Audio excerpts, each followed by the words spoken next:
Bon, c'est à toutes et à tous. Je vous en mets une autre là, pour que vous compreniez un petit peu comment ça se passe dans notre pays.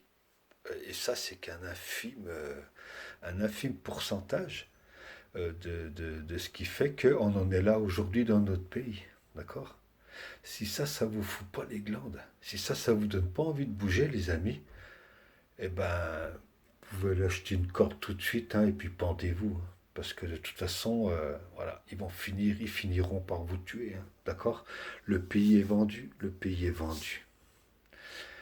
Voilà, on est gouverné par des corrompus, par des pourris.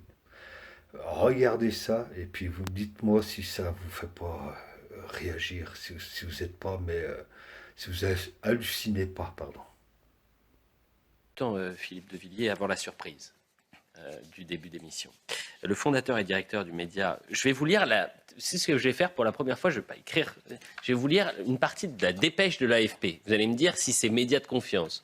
Le fondateur et directeur du média identitaire Frontières, Éric Tegner, a été jeudi condamné par le tribunal correctionnel de Bobigny à 6 mois de prison avec sursis pour avoir divulgué les données d'avocats spécialisés en droit migratoire. Deuxième paragraphe. Également condamné à 10 000 € d'amende et droit versé à titre de préjudice moral, 2 000 € à chacun des 10 avocats plaignants, ainsi qu'un euro symbolique au barreau et aux organisations professionnelles d'avocats qui se sont constituées partie civile. Éric Tegner a répondu à cette condamnation en première instance. Il a fait appel, il est donc présumé innocent.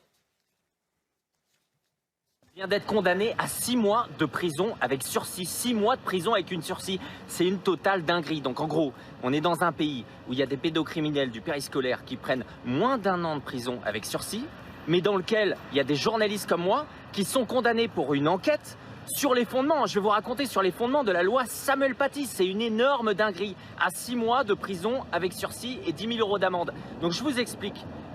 On a fait une grande enquête, vous savez, Frontières, il y a 1 an, sur le business de l'immigration. On a étudié plein de choses, plein de choses. On n'a pas été attaqué pour diffamation, on n'a pas été condamné pour diffamation. Et notamment dans cette enquête, eh bien, il y avait la question des avocats en droit des étrangers. Parce qu'à chaque fois que vous êtes en colère, que vous ne comprenez pas pourquoi il y a un clandestin sous OQTF, violeur, multirécidiviste qui n'est pas expulsé dans son pays, vous ne comprenez pas. Eh bien nous, on a fait une enquête pour comprendre ce qui se passait. Et un des maillons de la chaîne, pas le principal, pas l'unique, eh bien ce sont certains avocats en droit des étrangers. Mais ça, visiblement, il n'y a pas le droit d'en parler. Pourquoi souhaitiez-vous parler de l'affaire d'Éric Tegner? C'est stupéfiant. Alors, je vais essayer de dire les choses en termes simples. Ce que j'ai compris. En fait, Éric Tegner et son magazine Frontières, que je recommande, qui est remarquable, toute l'équipe est allée explorer une situation qui est tout à fait extraordinaire. C'est la situation des clandestins qui veulent se faire régulariser et qui font appel à des avocats dont c'est devenu la spécialité, qui ne veulent pas être connus du grand public, mais qui font leur beurre. En tout cas, ils touchent des sous pour défendre les clandestins, pour les faire régulariser. Bon. Là, qu'est-ce qui s'est passé? Donc, Frontières raconte cette manière de faire, de régulariser les clandestins, grâce à une utilisation du droit habile, mais redoutable et contraire à l'intérêt national. Contraire à l'intérêt national. Au lieu de renvoyer les clandestins chez eux, l'État donne de l'argent du contribuable, parce que c'est l'argent du contribuable, c'est l'aide juridictionnelle. L'aide juridictionnelle, c'est nous qui payons. Donc en fait, nous payons des avocats pour qu'ils défendent des clandestins pour les régulariser. Et ensuite, ils sont régularisés par les juges, évidemment, qui sont du côté des clandestins.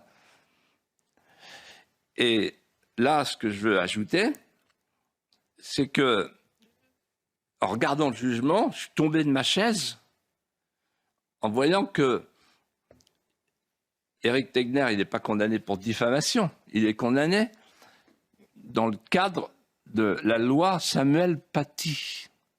C'est-à-dire qu'en fait, le juge en question, qui s'appelle Youssef Bader, qui est très connu, puisque c'est quelqu'un qui est très élancé dans les questions qui touchent à l'immigration, etc.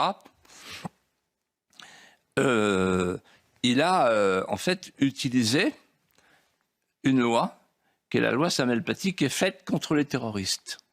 Et donc en fait, on a appliqué à Éric Tegner, qu'on vient d'entendre, la loi qu'on utilise contre les terroristes. C'est une honte. C'est une honte pour la justice française, c'est une honte pour les juges qui font n'importe quoi.